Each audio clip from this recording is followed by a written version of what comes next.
Il est 9 h ici à Paris. Bonjour à toutes et tous et bienvenue dans Parlons-en, votre rendez-vous avec l'info qui prend son temps. Voici les titres de ce lundi. La fin de l'aventure Paris 2024. Sous la pluie, mais dans la joie, la boucle est bouclée. La flamme des Jeux paralympiques s'est éteinte hier soir au Stade de France après 10 jours d'une compétition de tous les records. À commencer par celui de l'équipe de France qui, au tableau des médailles, affiche 75 récompenses, dont 19 en or.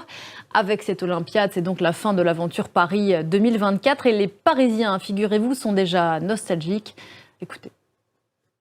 Que deviendront ces bonnets phrygiens qu'on a vus un peu partout dans les stades cet été? Des Jeux paralympiques qui se sont terminés en grande fête hier soir au Stade de France avec une cérémonie de clôture baptisée Paris est une fête. Tony Estanguet, le patron de Paris 2024, a vanté avec émotion cet été où la France a été heureuse. Pierre Leduf. La France tourne la page de cet événement hors norme. Plutôt réussi. Bonjour Christophe Dansette. Bonjour Pauline. Quel bilan peut-on tirer de cette aventure Paris 2024 ? Alors il est un peu tôt, Pauline, encore pour donner un bilan chiffré.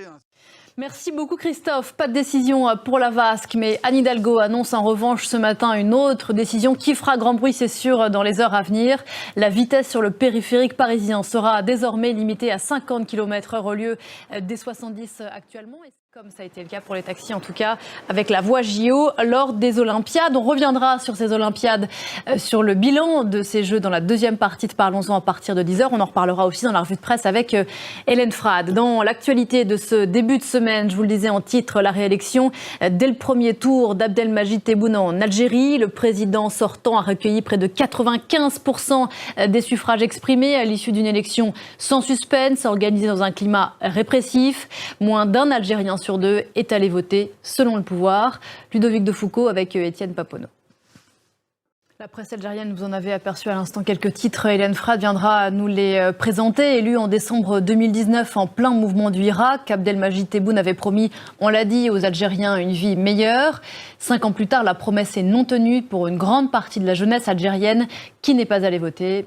Regardez. L'Algérie qui connaît un phénomène météorologique rarissime depuis le début du mois de septembre, de la pluie sur la région désertique du Sahara. À retenir aussi dans l'actualité internationale de ce début de semaine, ces frappes israéliennes sur la Syrie, des bombardements sur des sites militaires et un centre de recherche, dit l'état-major israélien.